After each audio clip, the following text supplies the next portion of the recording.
What's up, y'all? I'm back out here at the range again. As you can see back behind me, it's a nice sunny day out here, but the wind's blowing a lot harder than I thought it was going to be. So I might have picked a tricky day for this one. We might have a little drama, but it should be a fun one anyway. Now, as y'all can see, we're missing the jelly contraption down here. I've got my bench set up, and down there at about 26 yards, just past that yellow target, is the rest of the contraption. So I'll take you down there in just a second, show you what we got. But since we're already down here on this end, I'll show y'all what we're testing out today. As you can see, we got a couple of 308 rounds. Now, what we're checking out first, the main reason I wanted to do this test, we've got some of these Hornady critical defense in 308. These things say they're designed for personal defense situations out of a 308, y'all. So you got to be in some tough personal defense situations to be having to break out the SCAR. But we're going to test it out anyway. It's got their FTX projectile. Now, this one is 155 grains. The muzzle velocity is saying 2,785 feet per second from these. And then I figured since we was doing the 308, I'd test another one that I've had for quite a while, but I've never tested. I've probably had this stuff here for 5 or 6 years.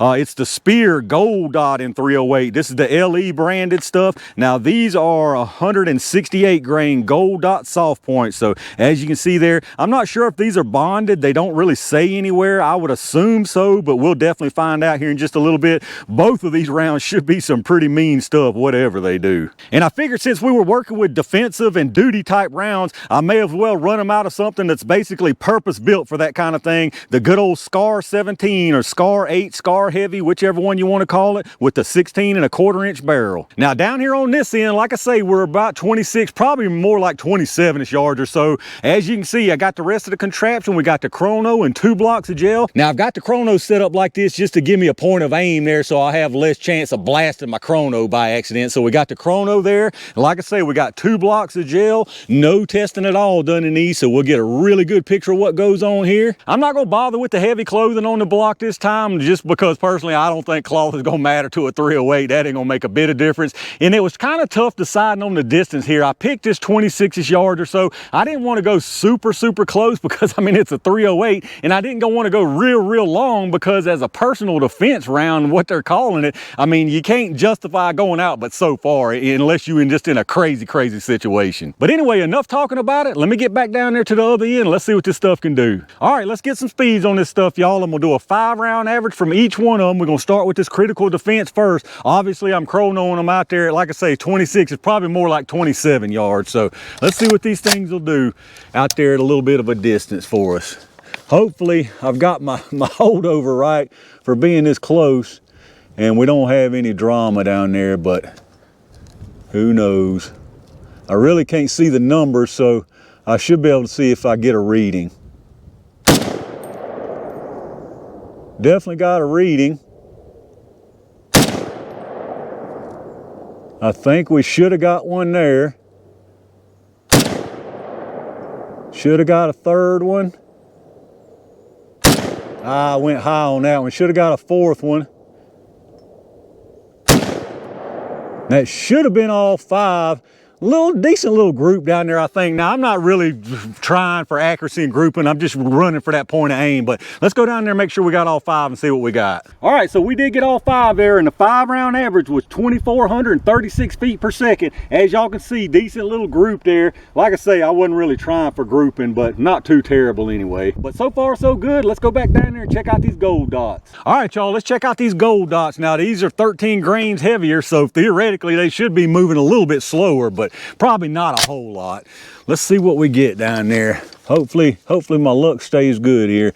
Again, I can't see the numbers down there, but I can tell if we get a reading.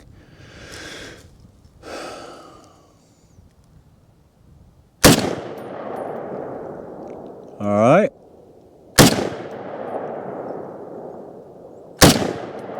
Oh, I pulled that.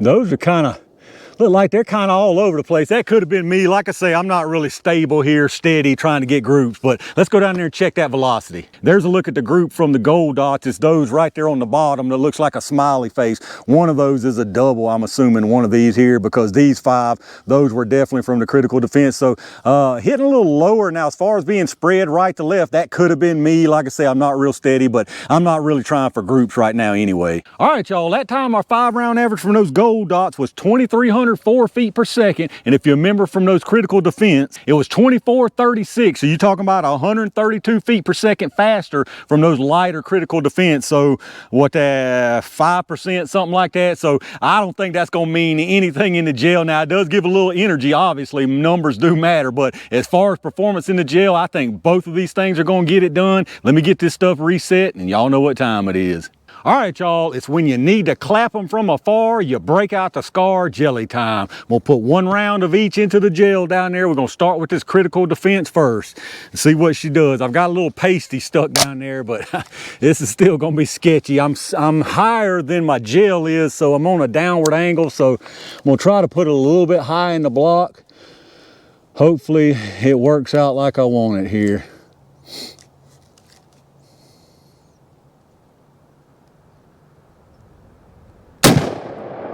All right, that actually should have been a perfect hit down there. Let's go see what we got.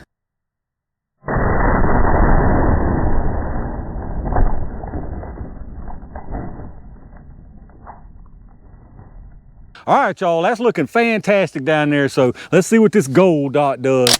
It's getting really tricky down there now, because although I put that thing exactly where I wanted it, it kind of curved left when it entered the second block. So hopefully we can keep this clear of that one.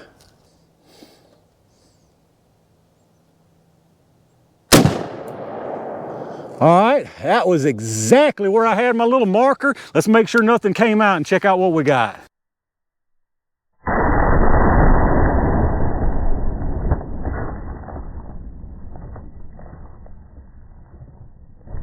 All right, y'all, that worked out absolutely perfect down there. Very, very nice performance out of both of these things. I don't think there was any question at all, even before we started this, that these things were going to get the job done, and they absolutely got the job done. I'll pick you up and give you some better angles here after we take a quick look at them, but on the bottom here, that's the critical defense. Massive, massive wound channeling disruption here. Just incredible amount of disruption. Now, this one starts coming apart pretty early there. A lot of little pieces of lead, lots of pieces of jacket, carries on through this first block, what's left of it, into the second block, and there you see it sitting there. It lost another big piece of jacket, and then the rest of it is sitting there. It looks like it's backwards, but it's so mangled up, it's really hard to tell what's going on with the projectile. And then a little behind it and up above, of course, is the gold dot. Again, very, very nice disruption, just incredible wound channeling disruption from that thing.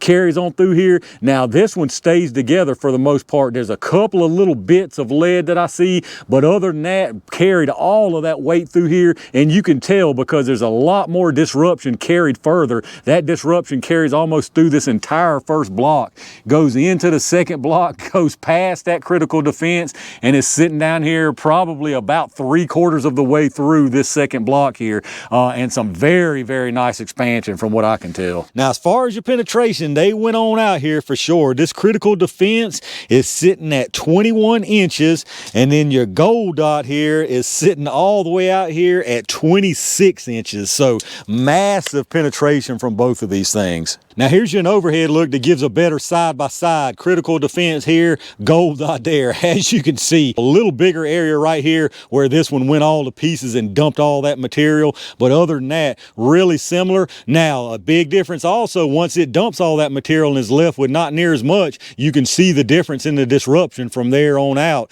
from that gold dot. A lot further with a big amount of disruption. And then both of them into the second block, there's that critical defense. And then over here is the gold dot. And here's a look from the other side. You can tell that's a little piece of jacket in there. There's a little piece of lead. So like I said, the gold dot did dump a little bit, but not nearly as much as that critical defense. And then here's your projectiles again. There's that gold dot mostly intact, and then the critical defense down there just all to pieces.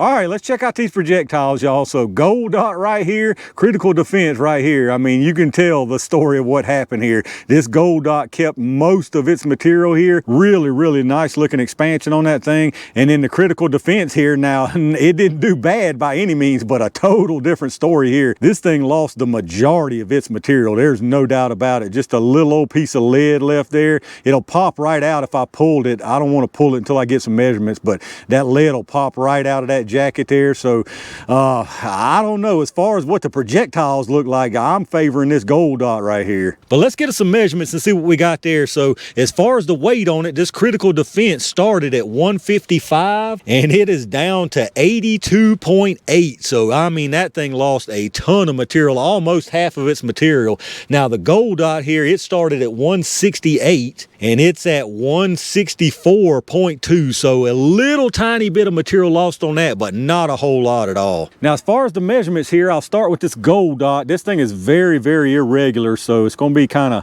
all over the place as far as measurements.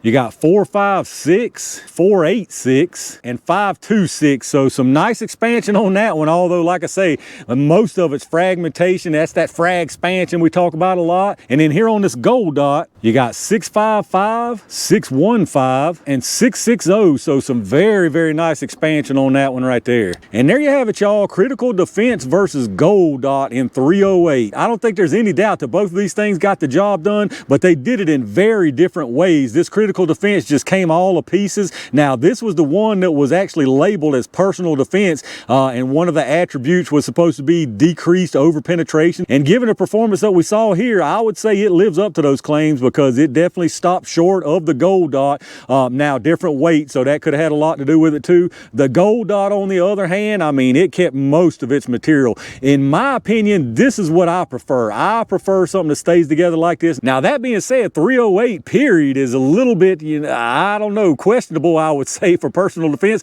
Not because it wouldn't get the job done, but because it may be a little much. You have to wonder, like, what kind of length of engagement are you going to be able to make until the whole personal defense thing is kind of null and void there. Now, there are circumstances, even at 100 yards, well, I mean, if you've got somebody not retreating, not backing up, and you're held down and you can't retreat, you can't back up, I mean, that's definitely personal defense. But, you know, it's definitely a kind of a weird area, in my opinion, when you're talking about 308 for personal defense.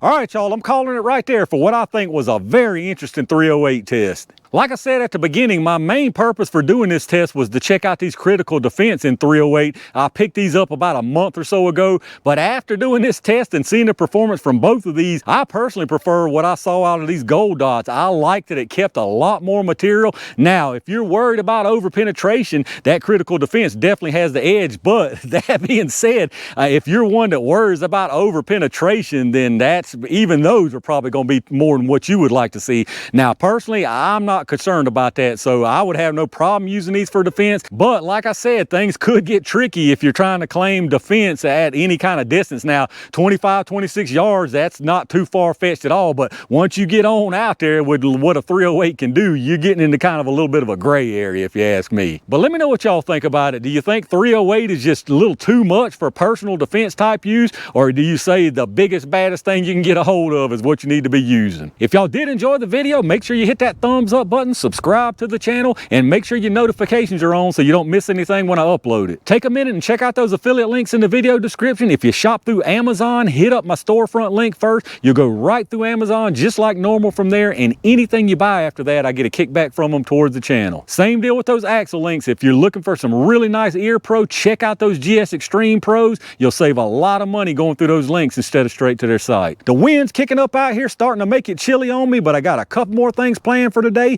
Lots of really good stuff headed your way, so be on the lookout for that. And in the meantime, stay safe, stay prepared, and I'll see y'all soon.